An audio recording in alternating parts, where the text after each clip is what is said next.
हीच विष्णूची महापूजा अनुभव नाही तुझा निश्चयाचे बळ तुका म्हणे तेची फळ हीच विष्णूची महापूजा अनुभव नाही तुझा महायोग पीठ तट भीमनाट्यम वरम पुंडलिकाय गातु मुनिंदेव समागतं तिष्ठन्त महानंद कन्दं परब्रह्मलिंगं भजे पांडुरंगं पांडुरंगा करू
देहू निवासी असणारे आमचे जगद्गुरु तुकोबाराय यांचा 4 चरणाचा अभंग सेवेकरता घेतलेला आहे. अभंगातून महाराज काय चिंतन मांडतात आपल्याला ऐकायचे अल्पसा पर्याय.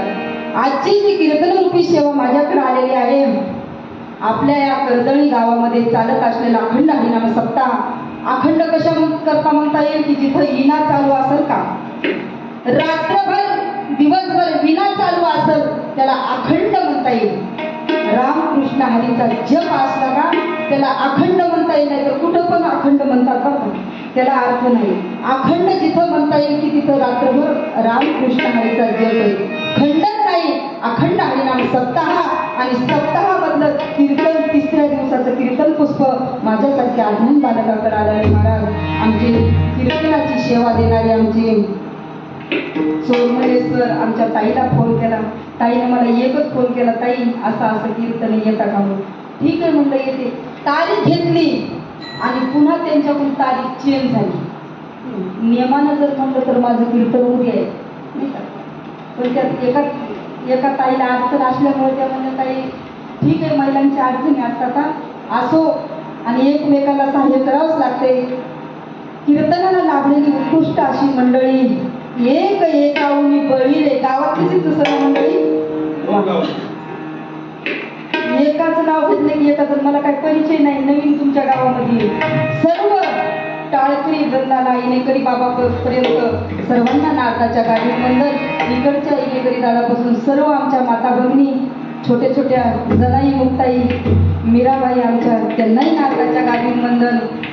इंद्रासारखे मृदंग दादा खूप सुंदर उत्कृष्ट असे मृदंगाची साथ करतात, त्यांना नारदाच्या गादी वंदन. तबल्याची साथ, पेटीची साथ तुम्हालाही नारदाच्या गादी वंदन. चोपदार मामा तुम्हालाही नारदाच्या गादी वंदन. जे कीर्तनाला आले म्हणताना आम्ही लांबून आलो, आम्ही बॅटऱ्या घेऊन आलो, खड्डे असले पाऊस असला पाय घसरून पडतो, आम्हाला काही आहे का नाही. तुमच्यासाठी एक माऊलीनं उभी केली ज्ञानेश्वरीमध्ये, प्रभू तुम्ही महिषाची मुक्ती मी दुबळा तसे भक्ती बोध तरी गंगावती तरीच स्वीकारेल तिथे. तुम्हाला साक्षात भगवान शंकराची उपमा दिली. आणि आज आपलं कुठलं चॅनल आहे, विराजदार चॅनल. तुम्हालाही आज आता आपल्या चॅनलवर कशाही उडू नका, कसाही टाळ वाजू नका, कसंही बसू नका. या चॅनलमध्ये आता पुढच्या वेळी अख्ख्या महाराष्ट्रात दिसते. सर्वांनी आता इथून बोललं सुद्धा मला पण जपून बोलावं लागणार नाही का. सर्वांना नारदाच्या गादी वंदन. सर्व गावकरी मंडळी, टाळकरी वारकरी सर्वांना, जे कीर्तनाला आले जे घरी बसून ऐकायला त्यांना सर्वांना नारदाच्या गादी वंदन. आणि आमच्या शिष्टीमोल्या दादासाठी एकदा जोरदार काढावं. मंदिरामध्ये सिस्टीम लागतच नाही, आणि जरी लागली समजा तर महिलांचं दुप्पट चलतंय, पुरुषांचं शिंगल चलतंय. आता हे दिवसभर जेवढा आऊत हाणायला त्रास होते का तेवढा तसा त्रास होणार यांना, कारण की महिलांचं दुप्पट चलते, यांचं शिंगल चलते. पण तरी आपण एकमेकाला सांभाळून, आपल्या वारकरी संप्रदायात असा आहे की एकमेकाला सांभाळून घेणारा आहे. विठाला विठाला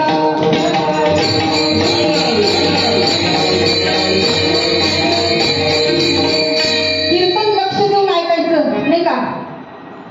आता कीर्तन लक्ष देऊन ऐकायचं मी नेहमी सांगत असते. 5 ज्ञानेंद्रिय. आता आमची रंगनाथ गुरुजीची परभणी झाला, परभणीहून एवढ्या लांबचा जोरूचा प्रवास, सकाळी 8ला निघाले, आता 8ला पोहोचले इथून. दुरोनी आले निघा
मला एवढा आनंद झाला खरोखरच. या गावामध्ये चालत असलेला अखंड हरिनाम सप्ताहामधली तिसऱ्या दिवसाचं कीर्तन पुष्प अभंग घेतला. स्वामीचं काज गुरुची भक्ती. कीर्तन लक्ष देऊन ऐकायचं. मी अगोदरच सांगू लागले की आमची रंगनाथ गुरुजीची परभणी तिथं सगळं आध्यात्मिक चालते आणि आध्यात्मिक महाराज आजकाल कोणाला पटलं झालं नाही का. तुमच्या आशीर्वादानं सर्व आमचं विसरून चाललंय. अध्यात्मक हा गुरुचे कीर्तन ऐकायला मिळालं आजकाल छोटा लोकांना. असो तिकडे विषय नाही आपला. आणि 5 ज्ञान इंद्रिय 5 कर्म इंद्रिय या 10 इंद्रिय घट्ट करायचे आणि त्यांना म्हणायचे एका जागेवर बसा. कीर्तन होईपर्यंत कुठं घालायचं नाही. लक्ष देऊन कीर्तन ऐकायचं.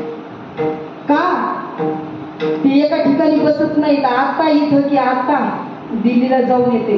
मन चंचल चपल जाता येता न लगे वेळ. मन एवढं चंचल आहे चपळ आहे त्याला जायला न्यायला वेळ लागत नाही. डिझेल लागत नाही पेट्रोल लागत नाही. एका मिनिटामध्ये ती येऊन जाऊन येतं. म्हणून त्याला म्हणायचं बाबा कीर्तन ऐक. अभंगातून महाराज म्हणतात स्वामीचं काज गुरुची भक्ती माता पित्याचं वचन आणि पतीची सेवा. काय सांगितलं अजून एकदा ऐका. स्वामीचं काज गुरुची भक्ती माता पित्याचं वचन पतीची सेवा.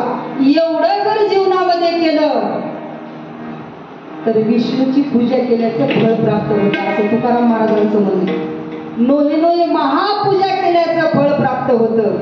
काय काय केलं तर महाराज स्वामीचं काज. नेमके स्वामी कोण?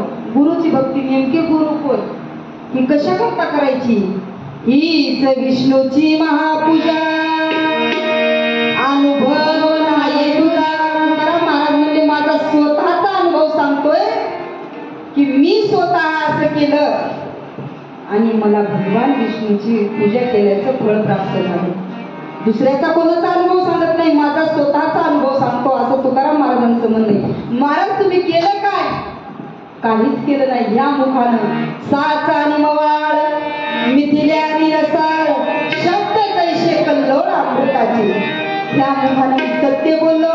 त्या मुखानं मी साच आणि माझ्या मुखातून शब्द निघाला रे निघाला लोकांच्या काळजाला बाण लागल्यासारखा असं मी बोलत नाही आणि सत्य बोलतो असं तुकाराम महाराज ज्ञानेश्वरीमध्ये पहिल्या अध्यायामध्ये पहिली 3री का 4थी पूर्वी हे शब्द ब्रह्माशेष त्याची मूर्ती सुयेस. माझ्या तोंडातून शब्द निघाले ना की दुसऱ्याच्या काळजाला बाण लागल्यासारखे शब्द लागतात आणि ते फिरून फिरून पुन्हा आपल्याकडे परत येतात. म्हणून काय करायचं? या मुखानं सत्य बोलायचं. सत्य बोल मुखी कोणाचं मन दुखवायचं नाही. दुखवी आणि काचे दुखी हीच विष्णूची महापूजा अनुभव नाही तुझा. महाराज एवढं सर्व करायला काय केलं तुम्ही? आता सप्ताह करायला काय केलं? निश्चय केला. महिला मंडळीनं उत्सव केला. अगोदर पण सप्ताह होत होता. पुरुष मंडळीनं महिला दोन्हीचे एकत्रीकरणानं अर्धे महिला मंडळ अर्धे पुरुष मंडळ नाही का. अहो खरंच तुम्हाला खरोखर सांगते एका गावाला कीर्तनाला गेले आणि कीर्तनाला गेल्याच्या नंतर म्हणले महिलांचं कीर्तन चालत नाही. म्हणलं का चालत नाही बाबा? त्याला आम्हाला पुरावा द्या. आम्ही करत नाही कीर्तन बंद करतो. हा तुकाराम महाराजाच्या पेक्षा जर तुम्ही मोठे असले ना आम्ही नक्कीच कीर्तन बंद करू. तुकाराम महाराज काय म्हणले? या रे लहान थोर याती भलते पुरुष पुरुष असं म्हणले का तुकाराम महाराज? अजिबात म्हणले नाही. अगोदर नारीला उपमा दिली तुकाराम महाराजांना. यांच्यापेक्षा जर तुम्ही मोठे असता तर आम्ही कीर्तन बंद करतो. तुकाराम महाराजांना पुरुष पुरुष का नाही म्हणलं? नाथबाबा काय म्हणले? नर अथवा नारी हो का दुराचारी मुखी गाता आधी पवित्र तो सकळासी येथे आहे अधिकार कलियुगी उदाहरण. हे सर्व करायला सप्ताह करायला महिलांची कीर्तन ठेवायला पुरुषांची कीर्तन ठेवायला सर्व गावकरी मिळून सप्ताह करायला काय केला? निश्चय केला महाराज. निश्चय नाही का. आमच्या जयश्रीताईने म्हणल्या ताई महिलांना प्राधान्य आहे बरं का आमच्याकडे. म्हणलं ठीक आहे ताई. म्हणे तुमचं पाकिट सांगा. म्हणलं ताई अजून तर ह्या तोंडानं म्हणलं नाही. अख्खा महाराष्ट्र फिरते म्हणलं आणि पुन्हा एकटीच फिरते. कोणीच सोबत नाही नसते. मुलगी एक भागवतकार आहे, कीर्तनकार आहे. एक मुलगी मृदंग वाजवती, तबला वाजवती, कीर्तनही करते. दोनच मुली आहेत. मालक बँकमध्ये, त्यांना हालता येत नाही बँकेत, ड्युटी सोड. आणि ड्रायव्हर पोचणं अवघड आहे. आणि समजा तुम्ही सांगा, मला जर समजा मी एखादा दादा घेऊन फिरले सोबत, लोक काय म्हणतात, बाई का बाई सोबत एक माणूस आहे सोबत राहते म्हणून नको. महिला मंडळ तुम्ही आज महिला मंडळ घेतली सोबत, ती म्हणते माझ्या घरचं काम नाही, तिला एक फोन येते घरून, माझ्या घरची अडचण आहे. अख्खा महाराष्ट्र एकटी फिरते. फक्त निश्चय करावा लागते. काय करावं लागते? निश्चयाचे बळ तुका म्हणे त्याची फळ, हीच विष्णूची महापूजा अनुभव अभंगाचा सरळ सरळ भावार्थ. विठाला विठाला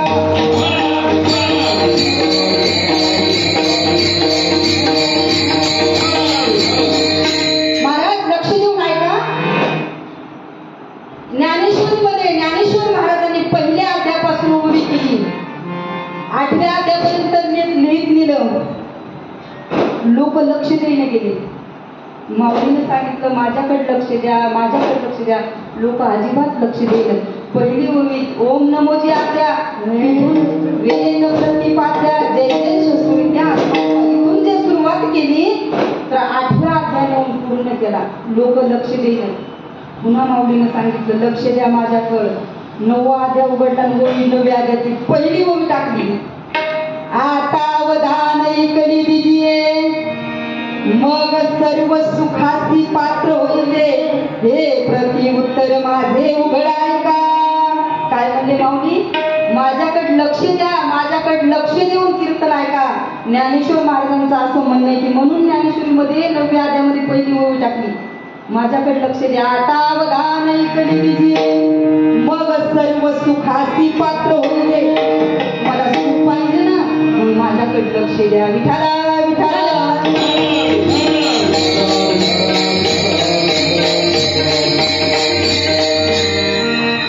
स्वामीचं काज कोणी केलं असतं तर यादीमध्ये नाव आलं माझ्या हनुमंतरायाचं.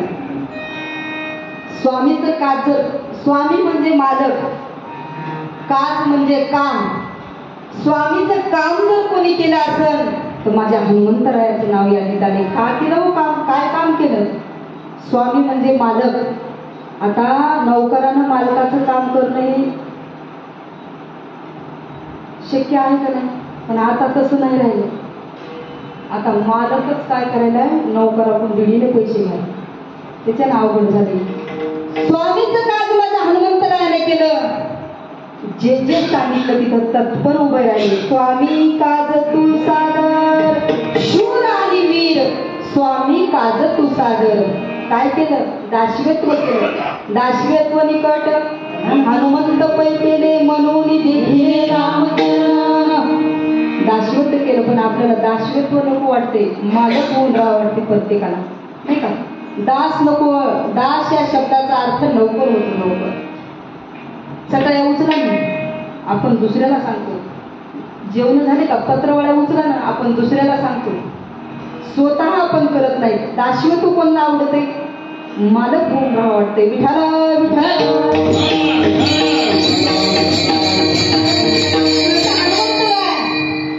जे जे काम सांगितलं तिथं तत्पर उभा राहिले.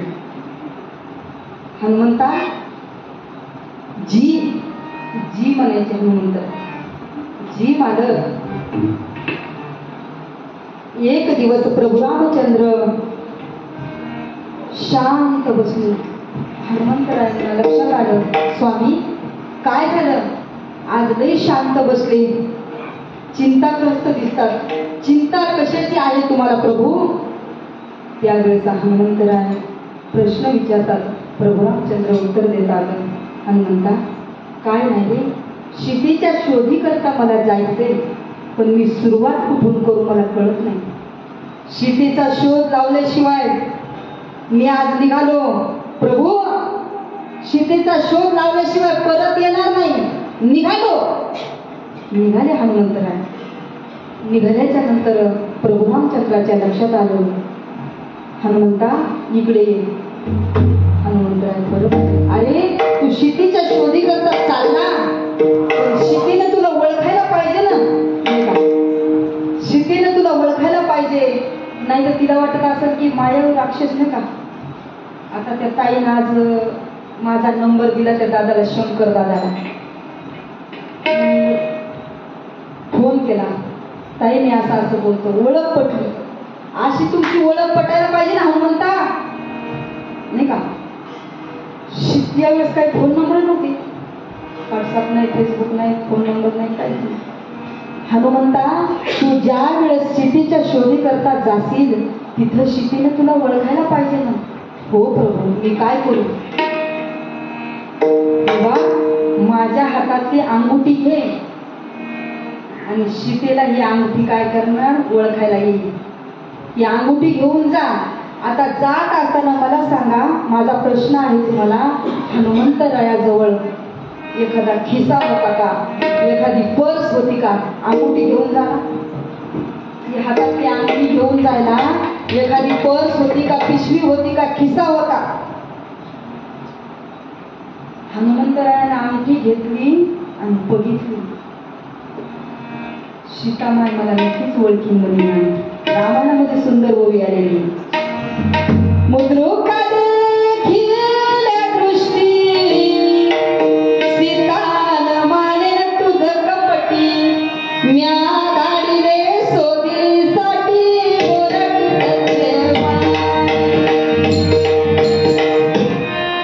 काय सुंदर ओवी आहे बघा. मुद्रुका देखिल्या दृष्टी, सीतान मानेन तुझ कपटी, म्या गाडीले शोधीसाठी गोरटी सत्य मानीन. हनुमंता, ही अंगठी जर बघितली ना सीते ना, म्हणजे माझ्या प्रभू रामचंद्राची अंगठी आहे, तुला पण ओळखी. हनुमंतरायाने अंगठी घेतली आणि तोंडात टाकली, नाही का. हनुमान चालीसा जे वाचत असत त्यांच्या लक्षात येईल. प्रभू मुद्रिका मेली मुख माई, तोंडामध्ये टाकली करोनी उड्डाण, केले लंकेचे शोधन. उड्डाण केलं आणि 100 योजन समुद्र पार केला. आता अध्यात्माच्या रूपाने जर बघायचं म्हणलं तर 100 योजन समुद्र म्हणजे आपला संसार. आणि सीता आई साहेब ही भक्ती आहे. कोण आहे, लक्ष देऊन ऐका. सीता आई साहेब भक्ती आहे आणि भक्तीपर्यंत जाण्याचा मार्ग म्हणजे 100 योजन समुद्र पार करून हनुमंतराय गेले. तसा 100 योजन 100 वर्षाचं आयुष्य आपल्याला पार करून भक्तीची भेट घ्यायची. अध्यात्माच्या रूपाने जर विचार केला ना, असा याचा अर्थ होतो. स्वामीचं काय जर, मला माझा मुद्दा एवढा आहे, स्वामीचं काय जर कोणी केलं असेल तर माझ्या हनुमंतरायाचं नाव यादीमध्ये आलं. विठाला विठाला.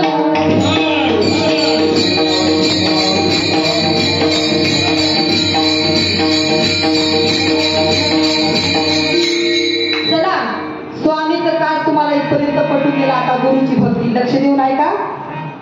उद्या जर समजा कोणी म्हणलं परभणीचे महाराज आलते, कोणचा अभंग घेतला होता, पटकन लक्षात आलं पाहिजे. स्वामीचं काय आणि गुरुची भक्ती. स्वामीचं काय हनुमंतरायाने केलं आणि गुरुची भक्ती जर कोणी केली असेल तर माझ्या नाथबाबाचं नाव यादीमध्ये आले. तसे बरेच नाव आहे यादीमध्ये आले तर, पण एक मुद्दा तुमच्या पुढे जाता जाता मांडणार आहे. नाथबाबा एक अगदी 5 वर्षाचे, आई मरण पावली, वडील मरण पावले, सांभाळ आजीने केला. आजी नाथबाबा आजी बरोबर पोथीला जायचे. आपल्या गावामध्ये पोथी का, प्रत्येक खेड्यापाड्याला श्रावण महिन्यामध्ये पोथ्या लागायच्या. नाथबाबा 5 वर्षाचे आजी बरोबर जायचे, पोथीला जायचे. एक दिवस पोथीला गेले आणि पोथीमध्ये महाराजांनी सांगितलं, ज्ञानेश्वरीची पोथी लागली होती गावामध्ये आणि नाथबाबा मांडी घालून पुढं बसायचे. झोपी जात नव्हते नाथबाबा, झोपी जात नव्हते, शिस्त देऊन पोथी ऐकायचे. ज्ञानेश्वरी सुरू झाली. ज्ञानेश्वरीचा पहिला अध्याय काढला, पहिला दिवस पहिला अध्याय काढला आणि ओम नमोजी आत्या वेद प्रतिपाद्य रैजे सोस्वत्या आत्मोत्पादे वाक्योची गणेशू सकलमती अर्थ प्रकाशू मनेगा निवृत्ती दासू अवतारी जोजी हे शब्द ब्रह्माशेष तिची मूर्ती सुरे सत्य देवना मूर्ती तिची आवय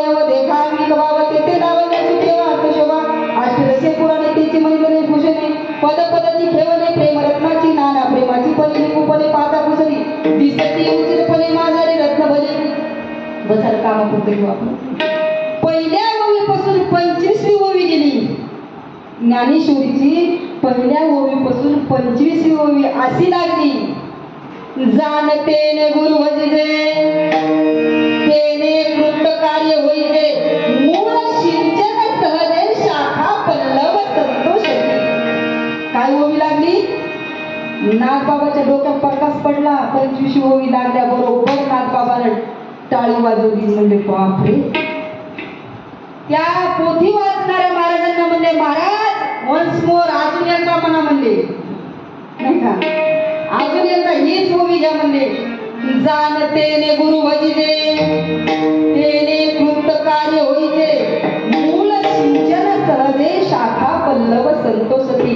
750 वर्षापूर्वी आमच्या ज्ञानेश्वर महाराजांनी ओवी देऊन ठेवली. ज्ञानेश्वरीमध्ये काय लिहिली? मूळ सिंचन सहजे. आता आपण ठिबक सिंचन लावलं तर आता लिहिले झालं तर 10 वर्षात लाईट असते, नाही का, 20 वर्षापासून लागत असते. पण कधी लिहिलं होतं? 750 वर्ष झाली. आपल्या ज्ञानेश्वरीमध्ये, आपल्या गीतेमध्ये, गाथ्यामध्ये एवढा भाव आहे आणि एवढं विज्ञान आहे. ते छोटे लोक बाहेरचे निघाले तर आपल्या देशातून आणि तिकडे त्याच्यावर PhD करायले आणि इथं येऊन आपले तिथं आपली जागा इथं घ्यायले तर आपले तिथं दवाखाना टाकायले तर आपल्याला पोचायचे. तरी आपण गीता उघडत नाही, गाथा उघडत नाही, लहान लहान लेकराला हरिपाठ शिकवत नाही, ज्ञानेश्वरी देत नाही. अहो इतर समाजामध्ये बघा, माझ्या मुस्लिम बांधवांमध्ये बघा, एवढं त्याच्या डोक्याला टोपी असेल, एवढं लेकरू त्याच्या डोक्याला टोपी. किती गरीब असू द्या त्यांच्या घरामध्ये कुराण नावाचा ग्रंथ आहे. हाय आपल्या घरी गीता, हाय आपल्या घरी गाथा. हिंदू म्हणून जन्माला आलो ना आपण, नाही का. एक तरी ओवी अनुभवावी. महाराज नागबाबाच्या डोक्यामध्ये प्रकाश पडला. जाणतेने गुरु भजिजे, गुरु केले पाहिजे. गुरु बिन कोण बताये बाट, नाही का. बडा बिकट येम घाट. गुरु बिन मार्गच नाही, गुरु करायलाच पाहिजे असं त्या महाराज पोथीमध्ये सांगू लागले. नागबाबांना शांत चित्ते ऐकली. पोथी संपली. घरी आले. घरी आल्या आजीनं नागबाबांना अंथरूण टाकलं, झोपले. अंथरुणावर झोपल्याच्या नंतर आजीला प्रश्न केला नागबाबांना, आजी रात्री महाराजांनी आता ओवी घेतली, जाणतेने गुरु भजिजे, गुरु केले पाहिजे. आजी तू केले का ग गुरु? लेकर प्रश्न विचारतात पण आपण सांगत नाही का. आजी तू गुरु केलेस का? मला पण करायचे. आजी म्हणते झोप सकाळी सांगते. काय म्हणते आजी? झोप सकाळी सांगते. नागबाबा शांतपणे झोपले. सकाळी उठल्याबरोबर लेकराच्या लक्षात राहते. लेकराच्या नादी कोणी लागले. असे लहान लहान लेकर पुढे बसले होते माझ्या. मी म्हणलं कीर्तनामध्ये लेकरा बाळांनो बोलू नका. कीर्तनामध्ये बोललं तर बेडूक होते माणूस, नाही का. काय म्हणलं? कीर्तनामध्ये जर बोललं तर बेडूक होते. असं तुकाराम महाराजांचा गाथा का आपण जाईल. म्हणजे ताई कीर्तन संपलं. काय झालं? कीर्तन संपलं आणि कीर्तन झाल्याच्या नंतर आता मी निघाले. ते 2-3 लेकर माझ्याजवळ गाणे म्हणजे ताई आम्हाला तुम्ही बोलू नका म्हणजे. ठीक आहे. कीर्तनात बोलल्यावर बेडूक होते. म्हणलं हो बाळांनो कीर्तनात बोललं ना पाहिजे. पोथीत कथेत कीर्तनात बोललं ना पाहिजे. बेडूक होते. ताई तुम्ही आम्हाला म्हणल्या कीर्तनात बेडूक होते बोलल्यावर. तुम्ही तर केवढा मोठा बेडका होता. किती बोलता काय म्हणले लेकर? तुम्ही केवढा मोठा बेडका होता कीर्तनात. किती बोलता हो तुम्ही? आणि आम्ही खूप थोडं हळूहळू बोलू लागलो. लेकराच्या नादी लागायचं. सकाळी नागबाबा लवकर उठले. उठल्याबरोबर नागबाबाला प्रश्न. तोंड नाही धुतलं काय नाही. उठल्याबरोबरच आजी तू म्हणली होती ना सकाळी सांगते, सांगा तू गुरु केलेस का? मला पण करायचं. आज पूर्वीच्या काळामध्ये महिला मंडळ झाडझूड करायची, सणा सारमोज करायचं आणि त्या आजीनं घागर घेतली गोदामाच्या स्नानात. नागबाबा त्यांच्या बरोबर. नागबाबा गोदामाच्या स्नान करत असताना स्नान केल्यानं वरी आले. वरी आल्याच्या नंतर आजीला प्रश्न केला, आजी सांग ना ग तू गुरु केलेस का? मला पण गुरु करायचे, सांग ना आजी. आजी सांग ना. आजी सांग, आजी सांग म्हणून आजी धुणं धुत आंघोळ करून धुणं लागलं झाला. आजी म्हणले जात होती गोदामाय सांगल.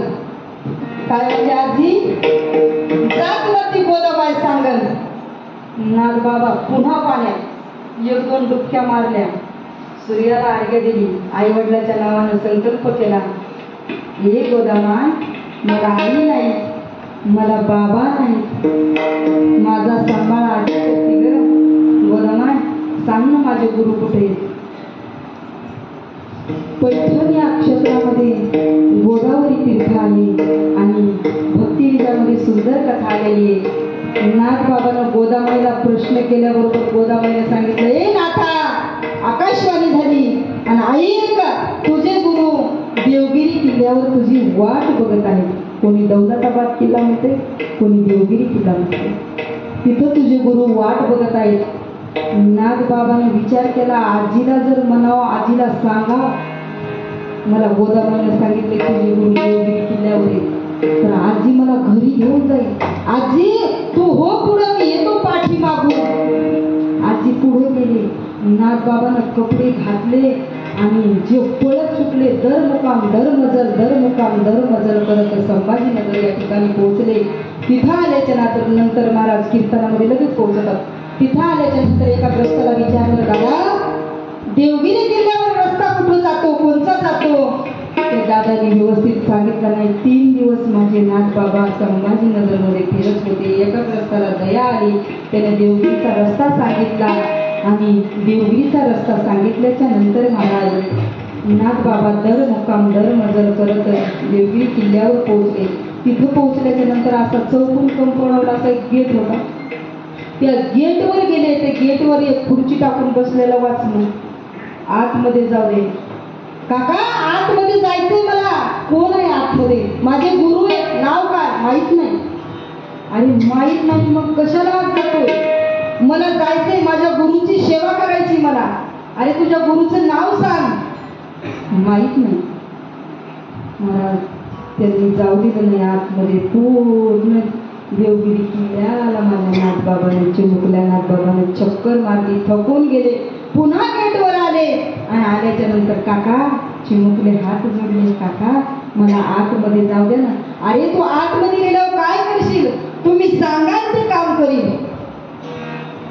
केर काढी, झाडून काढी, तुम्ही सांगाल ते काम करतो. फरची पुसतो, सगळं तुमचं काम करतो. सांगा ना, येऊ द्या ना मला आत.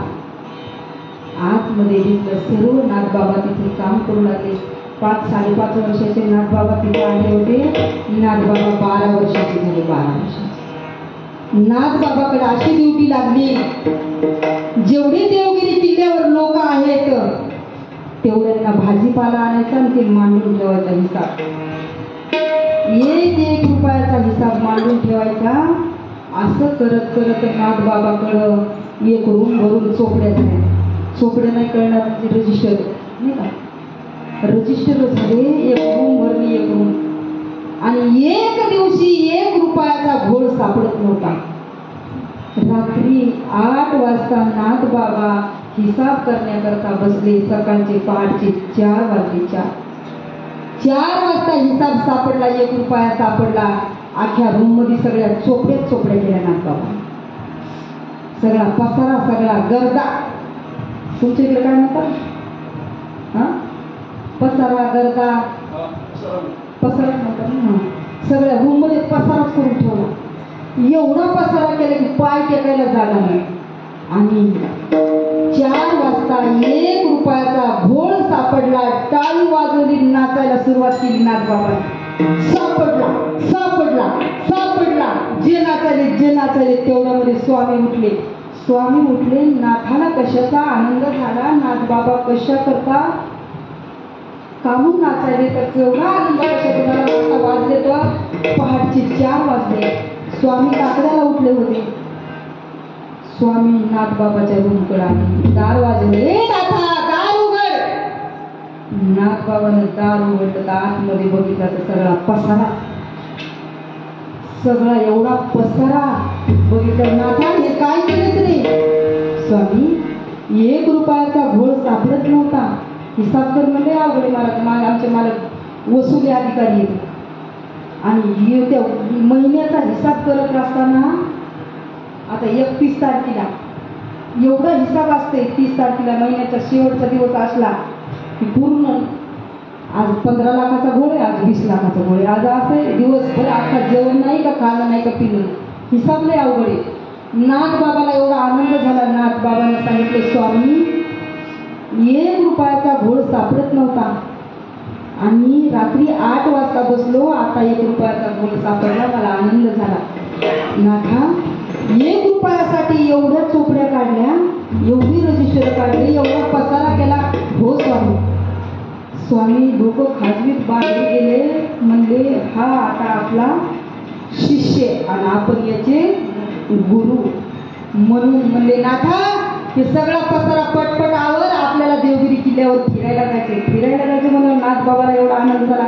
पटपट पटपट पसारा उचलला आणि स्नान केलं, आले बाहेर. स्वामी माझं आटोपलं, चला. नाथ बाबा आणि स्वामी देवगिरी किल्ल्यावर फिरून आले. फिरत असताना महाराज एका झाडाखाली सावलीला बसला. तेवढ्यामध्ये एक फकीर आला. फकीराजवळ काय असते तुम्हाला माहिती नाही का? फकीराजवळ काय असते? कटोरा. वा. फकीराजवळ काळा कटोरा, गळ्यामध्ये 4 पदराची झोळी आणि मग ते कटोरा घेऊन फकीर तिथं, झोळी घेऊन तिथं. तेवढ्यामध्ये दोघं बसणार की फकीर आल्याबरोबर त्या स्वामीनं कडकडून आलिंगन दिलं फकीराला. नाथ बाबा म्हणजे बापरे शिळच आहे, एवढा घाण फकीर आणि याला माझ्या स्वामीनं आलिंगन दिलं. विठाला विठाला.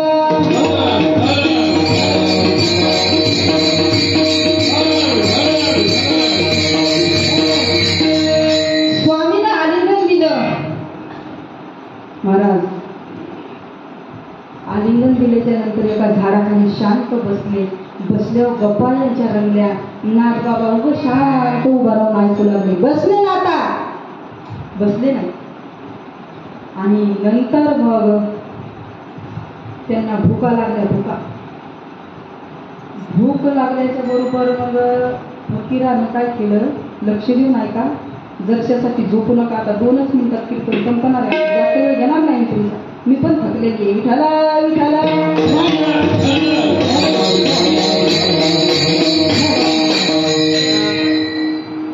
त्यांना भूका लागल्या. आता आपल्या बी चतुर्थ्या सोडायच्या राहिल्या नाही का, नाही ज्याला चतुर्थी असते, ज्यांना भूका लागल्या त्यांनी शांतपणे फक्त 15-20 मिनिटांमध्ये संपवणार आहे विषय. थोडस लक्ष देऊन आहे का. लक्ष जर नाही दिलं तर आपल्या पदरात काहीच पडत नाही बरं का. लक्ष द्यावंच लागते. मी सुरुवातीलाच सांगून गेले. असो, त्यांना भूका लागल्या. भूका लागल्याच्या नंतर फकीराजवळ कटोरा होता. झोळीतले वाळलेले कुटके काढले, त्या कटोऱ्यामध्ये टाकले आणि फकीराबरोबर कुत्रे होते 4. त्या 4ही कुत्र्याचं दूध काढलं. म्हणतात गोळ्या संपल्या काय, कुत्रे दूध देतात का, नाही का, येडी झाली का बाई, नाही का. लक्ष देऊन ऐका, पुढं सांगणार आहे मी तुम्हाला.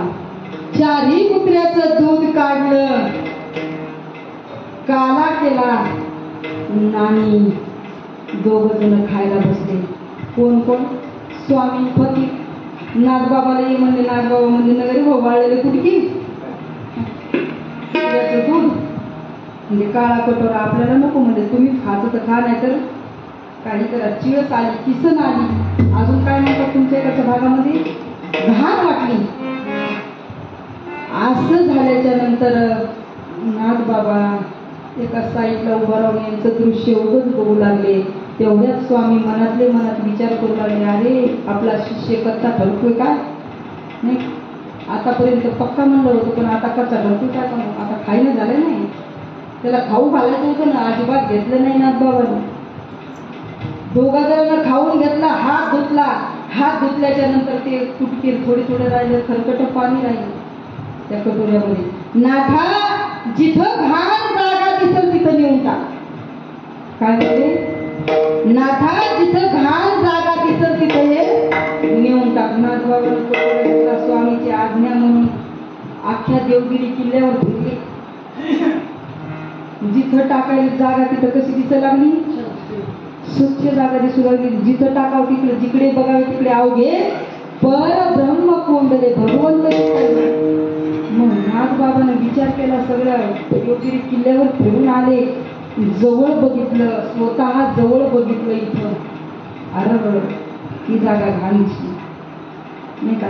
मल विक्षेप आवरण 3 नावाच्या दोषाने जागा ते झाली होती, घाण जागा झाली होती.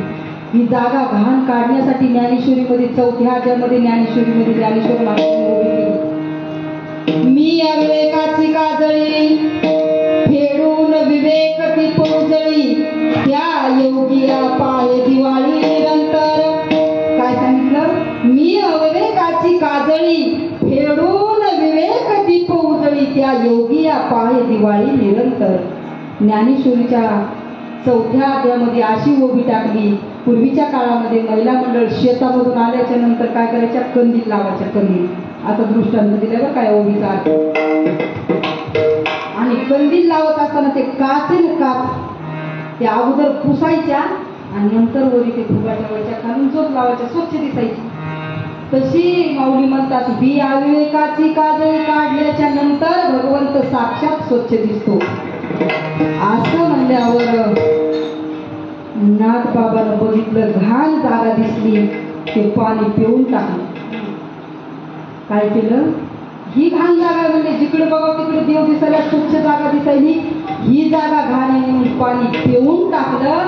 पाणी पिल्याबरोबर नागबाबाला काय दिसलं, जे जे दृष्टी दिसे ते ते हरी, जे जे दृष्टी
जे जे दृष्टी दिसे, डोळ्यानं जसं जसं दिसत ते ते हरिरूप, पूजा ध्यान जप त्यासी नाही. महाराज पाणी पिल्याबरोबर फकीर दिसला नाही नागबाबाला, साक्षात दत्तात्री भगवंत दिसले, स्वामी दिसले, गुरु दिसले स्वतःचे. 4 कुत्री नव्हते ते, 4 वेद होते. सामवेद, ऋग्वेद, अथर्ववेद, यजुर्वेद. त्या 4ही वेदांचं रूप काढलं. 4 कुत्रे नव्हते, 4 वेद होते. आपल्या दृष्टीने कुत्रे दत्तात्री भगवंतात नाही का. मला सांगायचे तात्पर्य, स्वामीचं का हनुमंतरायाने केलं आणि गुरुची भक्ती नामे केली, माझ्या नागबाबाने केली. तेच मला गावाच्या पहिल्या चरणात सांगितलं.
माझ्या नाथबाबानं केली. म्हणून साक्षात भगवंताचं गुरुचं दर्शन झालं. चला स्वामीचं का गुरुची भक्ती. 2 मागं पडले. आता काय आलं? पितृवचन. आई वडिलाचं वचन पाळणं हे मुला मुलीचं कर्तव्य आहे. आई वडिलाचं वचन साक्षात जर कोणी पाळलं असेल, आई वडिलाची सेवा कोणी केली असेल तर ऐका, माझ्या श्रावण बाळाचं नाव यादीमध्ये आलं, माझ्या पुंडलिक भगवंताचं नाव यादीमध्ये आलं, पुंडलिकरायांचं नाव यादी. पुंडलिकाच्या भेटी परब्रह्म आलेला. कशा करता आले? आई वडिलाची सेवा केली. आई वडिलाची सेवा श्रावण बाळाने केली. आई वडिलाची सेवा पुंडलिकरायाने केली. आई वडिलाची सेवा तुम्ही आम्ही करतोय, करत नाही असं नाही. आई वडिलाची सेवा, सासू सासऱ्याची सेवा तुम्ही आम्ही करतोय. पण आपल्या सेवेमध्ये थोडासा काय पडते, त्यांच्यामध्ये आणि आपल्यामध्ये बराच जमीन आसमानाचा फरक. आणि कलियुगामध्ये मुलगा आई वडिलाची सेवा करणार नाही असं नाथबाबांना लिहून ठेवलं. बघा, आपण म्हणतो कामून करत आई वडिलाची सेवा म्हणलं, पण कलियुग नाथबाबांनी सांगितलं कलियुगामध्ये काय होईल. कलियुगामध्ये पुत्र तो होईल. आई वडिलाचा वैरी कोण होईल? मुलगा होईल, मुलगी होईल. जे आपत्य पोटाला आलं ना, ते आई वडिलाचं काय होते? वैरी होते, वैरी. असं नाथबाबांनी एक 10 चरण 10-12 चरणाचा अभंगच लिहून ठेवलं. माझ्या पदरचं सांगत नाही. कलियुगामध्ये आई वडिलाची सेवा मुलगा करणार नाही आणि मुलगी करणार नाही. का करणार नाही? करायला पाहिजे. आई वडिलाचं वचन जर नाही ऐकलं, आई वडिलाची सेवा जर नाही केली, तर पूर्वीच्या काळामध्ये महाराज सांगत होते, ते पण नाथबाबांनाच लिहून ठेवले. आईने आवाज दिला आणि जर नाही शब्द मागं ठेवून बोललं काय होईल? बैल होतं म्हणून सांगितलं. माता माऊली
सांगितलंय.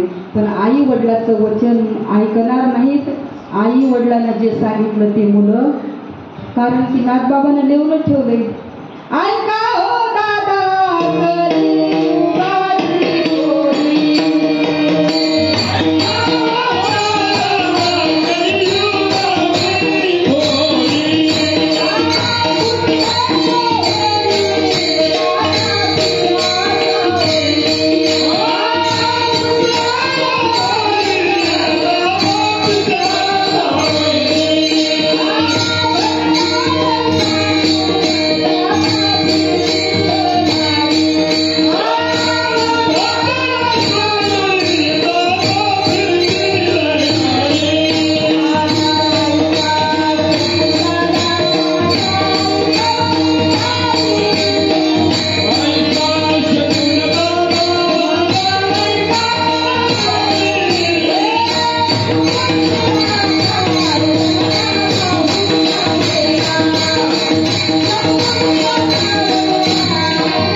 म्हणून माता पित्याचं वचन सांगितलं. त्या अभंगाचं चरण तुम्हाला एक एक विश्लेषण करून सांगते. नाथ बाबांना गुरुची सेवा केली, स्वामीचं काज हनुमंतरायाने केलं, आई वडिलाची सेवा पुंडलिकरायाने केली, माझ्या श्रावण बाळाने केली. आता महिला मंडळ आपल्यावाले पितृवचन सेवा पती. आता आपल्याकडे आले फक्त वारकरी संप्रदायाच्या नियमाप्रमाणे एकदा सर्वांनी ज्यांना हात आणि भाषणाच्या टाळ्या एका तालामध्ये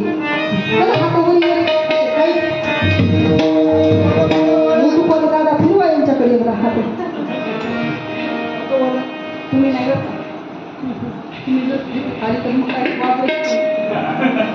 एका तालामध्ये भाषणाच्या टाळ्या नाहीत. आपल्या भाषणाच्या कोणकडेही टाळ्या वाजतात गारा पडल्यासारख्या.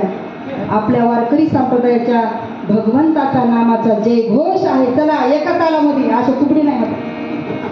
आज झोपाऱ्या खुमारी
अगोदरच सांगितलं होतं 5 ज्ञानेंद्रिय 5 कर्मेंद्रिय. काय पडलंय?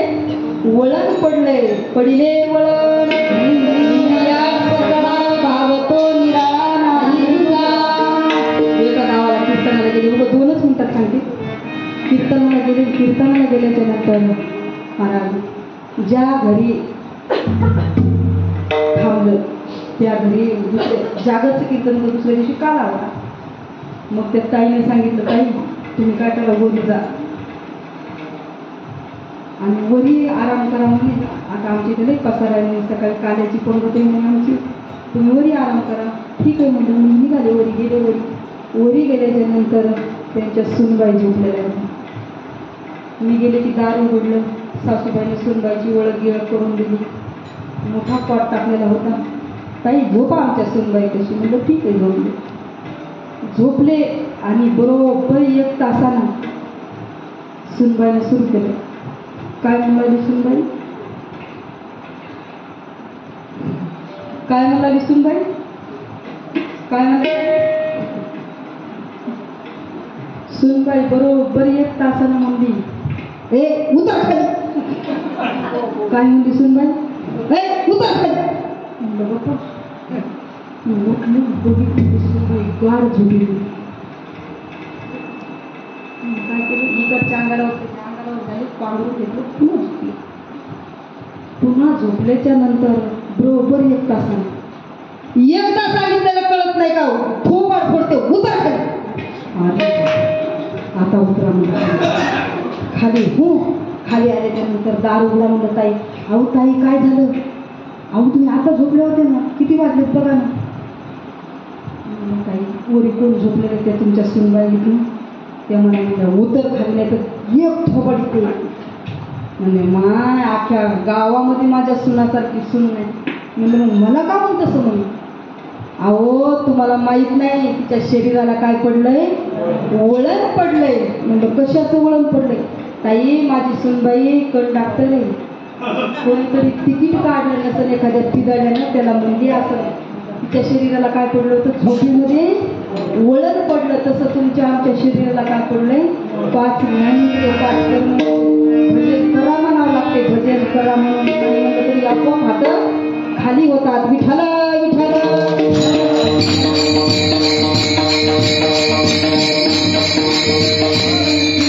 2 मिनिटामध्ये धावत्या वेगामध्ये होत नाही. मात्र आता चलत चलत तुम्हाला सांगते पतीची सेवा.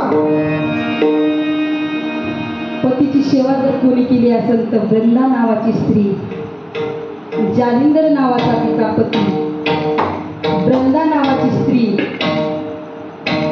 एवढी महान पतिव्रता, एवढी पतीची सेवा करायची, एवढी पतीची सेवा करायची.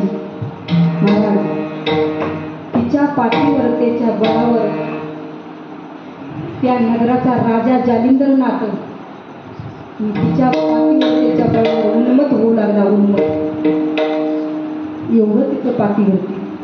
उन्मत्त म्हणजे जंगलामध्ये जायचा, सर्व प्राण्यांना मारून टाकायचा. जंगलातले एकही प्राणी ठेवला नाही. महाराज आजूबाजूच्या खेड्याच्या लोकांना त्रास दिला, गावातल्या लोकांना त्रास दिला, स्त्रियांची आबरू लुटू लागला. आणि मग साधू संतांना त्रास, टाळकरी भजण्याला त्रास, आमच्या वारकऱ्याला त्रास झाल्यावर आमचा विटेवरचा मालक शांत होतो. ऐका, ब्रह्म विष्णू महेश 33 कोटी देवामध्ये मीटिंग झाली. मीटिंग गुप्त बैठक झाली. बरी बैठक झाल्याच्या नंतर म्हणे त्या बाईच्या पातिव्रतेच्या बळावर तिचा नवरा उन्मत्त झाला, त्याला मारून टाकला. पण हे 33 कोटी देव चळचळ कापू लागले. बाईमध्ये ताकद कमी नाही, फक्त सांभाळावं लागते. आपलं पातिव्रते सांभाळावं लागतं. महिलामध्ये ताकद कमी नाही. म्हणून तर महाराज म्हणले नारी की निंदा मत करो यारो, नारी है रतन की खान, जिस नारी से पैदा हुए शुक भीष्म और हनुमान. एवढी ताकद त्या वरचे 33 कोटी देव चळ कापू लागले. म्हणले त्या बाईच्या नवऱ्याला मारल्याबरोबर बाईनं जर डोळे वाचून बघितलं तर जळून भस्म होतो. आपण पतीची या मता आणि सोडून पतिव्रता. का म्हणे पतिव्रताची देवावर सत्ता. लहान ताकद नव्हती, चळ कापू लागले देव. तेवढ्यामध्ये म्हणे मारायचं तिच्या नवऱ्याला, पण कोण मारायचं? आता उंदराने मिटिंग घेतली. उंदराने मिटिंग घेतली घरामध्ये. सर्व उंदर एक रूममध्ये जमा झाली आणि म्हणले मांजर जर आली तर मांजरीच्या गळ्यामध्ये आपण काय करायचं? घंटा बांधायचा. घंटा. आणि मांजर आली मग मांजरीच्या गळ्यात टन टन घंटा वाजवायचा, आपण बिळामध्ये जायचं. अशी उंदरानं मिटिंग घेतली. पण म्हणले घंटा बांधायचा कोण? जे घंटा बांधायला जाईल त्याला स्वाहा, मांजर करून टाकलं.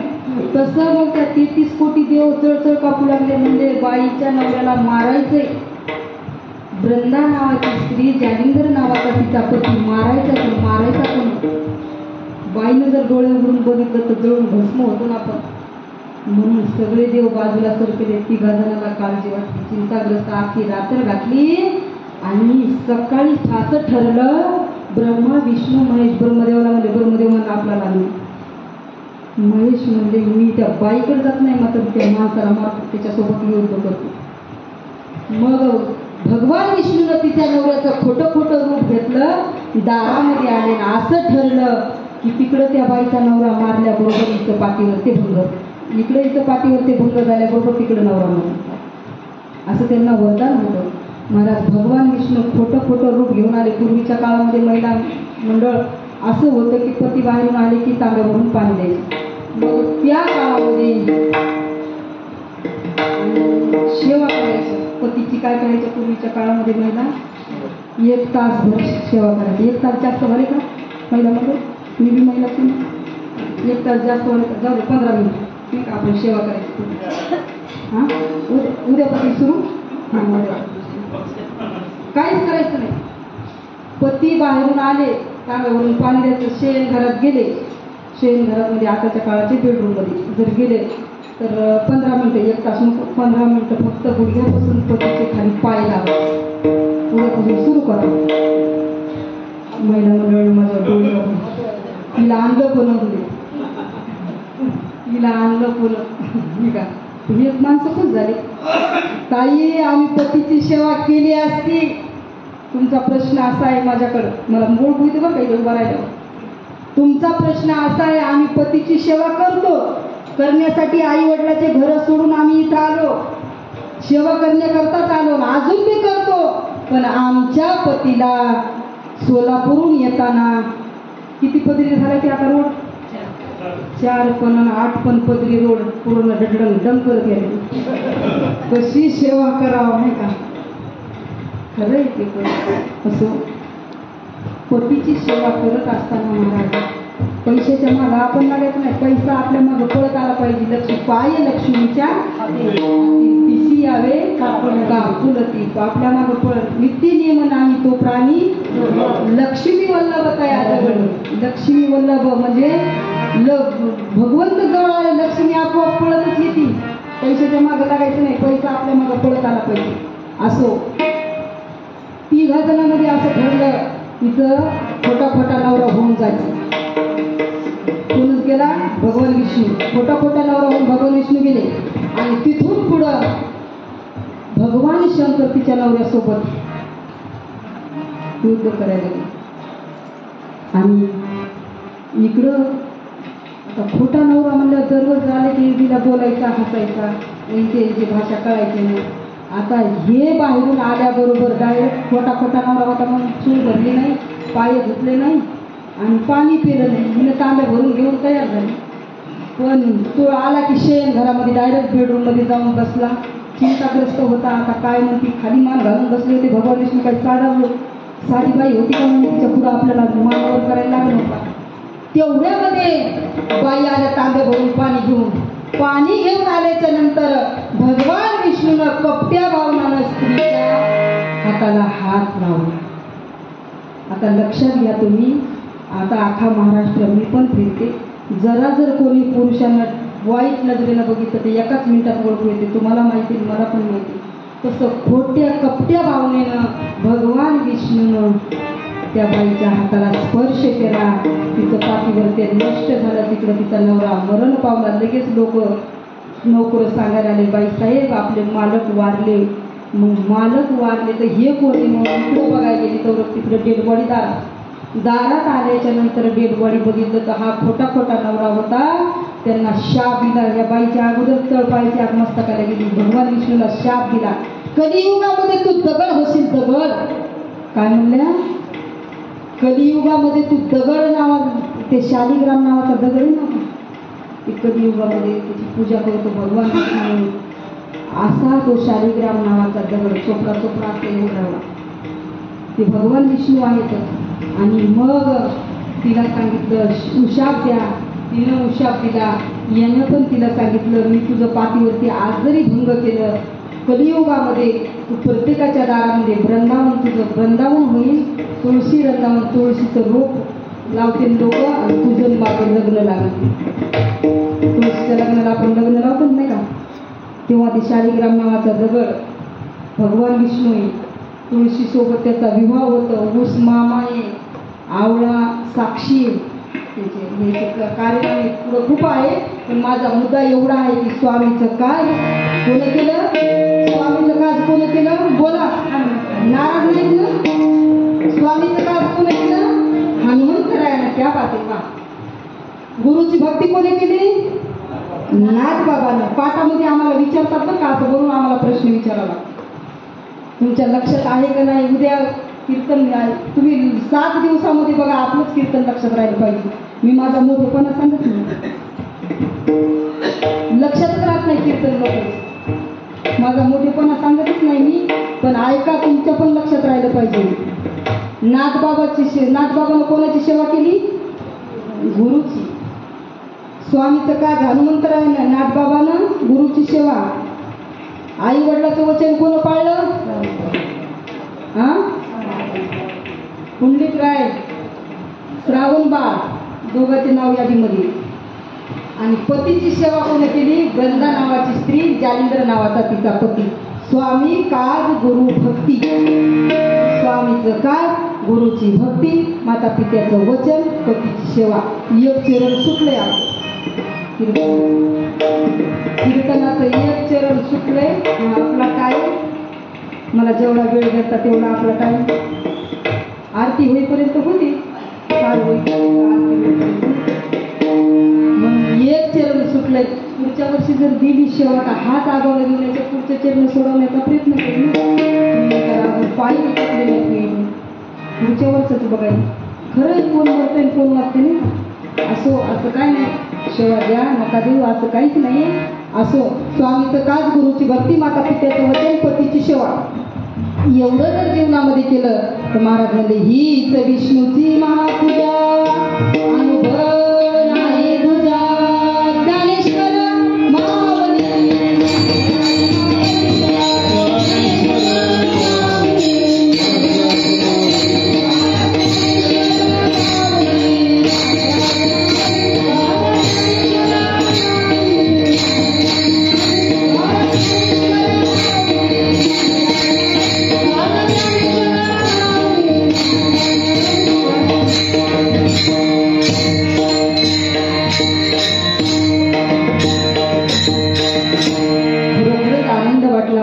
द्यावे तेवढे धन्यवाद या ग्रामस्थाला. आणि मला ज्यांनी आमंत्रित केलं, तुम्हाला सर्व संत मंडळीचं दर्शन झालं. माझ्या प्रिय सखी जयश्रीताई, त्यांनाही नाथाच्या गादी मिळलं. खरोखरच ह्या माझ्या चिमुकल्या आशयांची गरज आहे, काळाची गरज आहे. आपण ही मागत व्हायलो, आपणच पुढे येऊन बसायलो नाही का. यांची गरज आहे. आणि सा पुत्र देई संता, तरीच्या आवडे पंढरी नाथा. पुत्र तरी व्हावा गुंडा त्याचा, लौकी झेंडा. कन्या तरी आईशी व्हावी, जैशी मीरा मुक्ताबाई.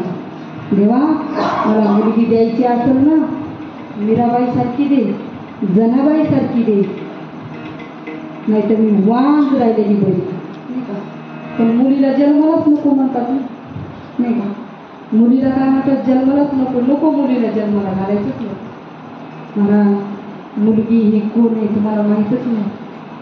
पण आपणच मुलगी अगोदर कोणाची तरी मुलगी होतो ना, आणि आपणच विचार करतोय की मुलीला जन्माला घालायचं. मुलापेक्षा मुलीचं प्रेम काकणभर जास्त आहे.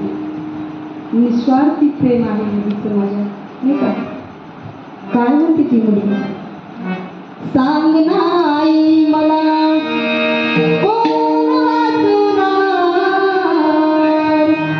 तुझ्या विना जन्माला मला कोण घालणार. आई, मला कोण वाचेल पण तुझ्याशिवाय जन्माला मला कोण घालेल. आई, मी जन्माला आले ना, तुझं सर्व काम करते. राखी पौर्णिमेचा येईल सणा, माझ्या गदादाला राख्या बांधीन दोन दोन. कुंकवाचा टिळा कपाळी लावणार, तुझ्या विना जन्माला मला कोण घालणार. आई, एवढी मला जन्माला, मी मोठी होईल ग शिकून शिकून, होईल ग मोठी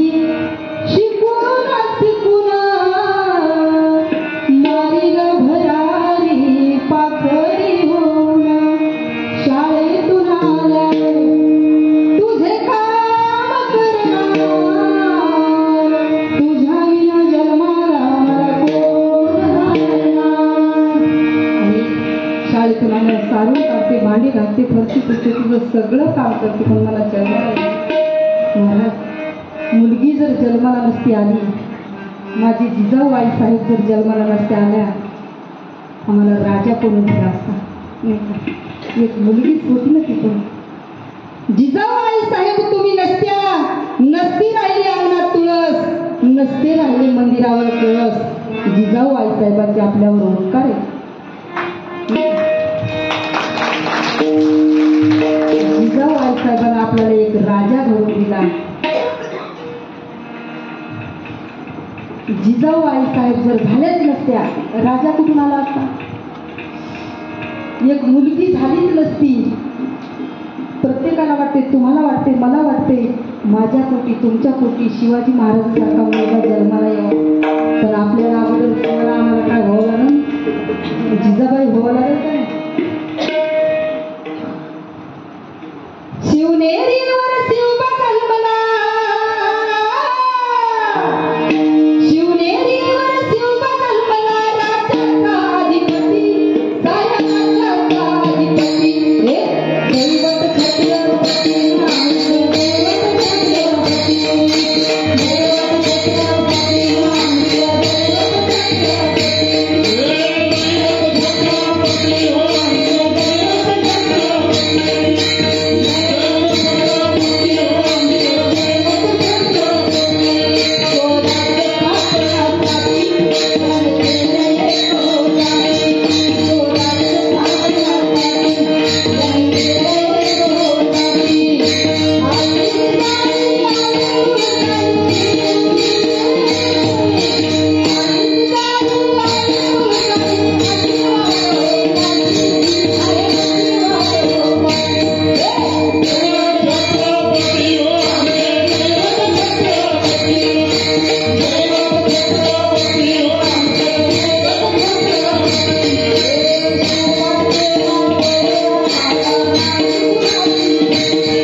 आपल्याला आधी तो उभा राहता नसता, भजन करता नसता आले, पेटी वाजवता नसते आली, मंदिरावर काहीच नसतं राहिलं.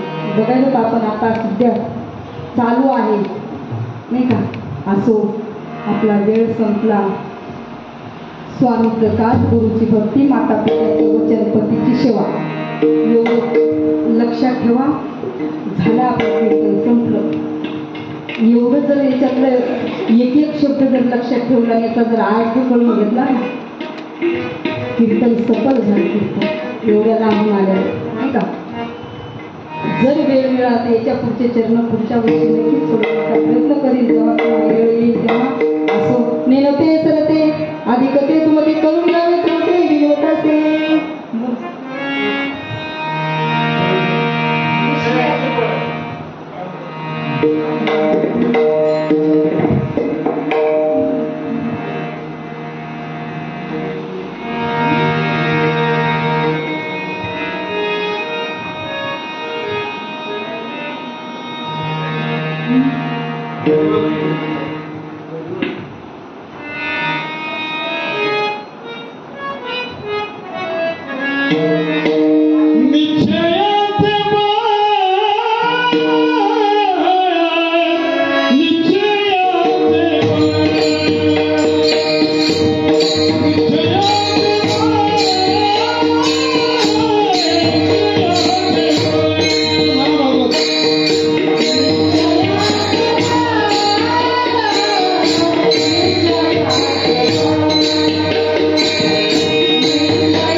नाक बोबडा बोली का वाकुडावे चुका पावली ते चोज करून माऊली रिजे जेवी झालेली सेवा माऊलीच्या चरणी अर्पण करून भगवान पंढरीस पांडुरंगाच्या चरणी अर्पण करून गुरुनाम गुरु सद्गुरु श्रीहरीचे कारल्याचे ओंकारनाथ भगवंत माझ्या बुद्धीला जशी चालना दिली तसा आनंदाचा एक चरण सोडवण्याचा प्रयत्न केला आणि तुम्ही ती शांत चित्तेने ऐकून घेतलं मी माझं भाग्य समजते. असो सर्वच कीर्तनाला लाभलेली मंडळी सर्वांना नारदाच्या गादीवर वंदन. सेवा समाप्त.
कल्पनेची बाधा नको कोणी काळी अहंकाराचा वाहन लागो राजाचा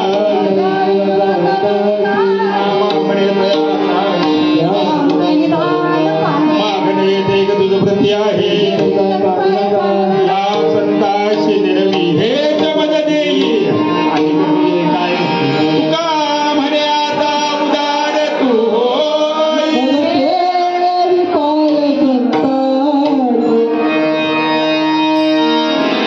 चालत असलेल्या हा सप्ताह सोहळ्यामध्ये आज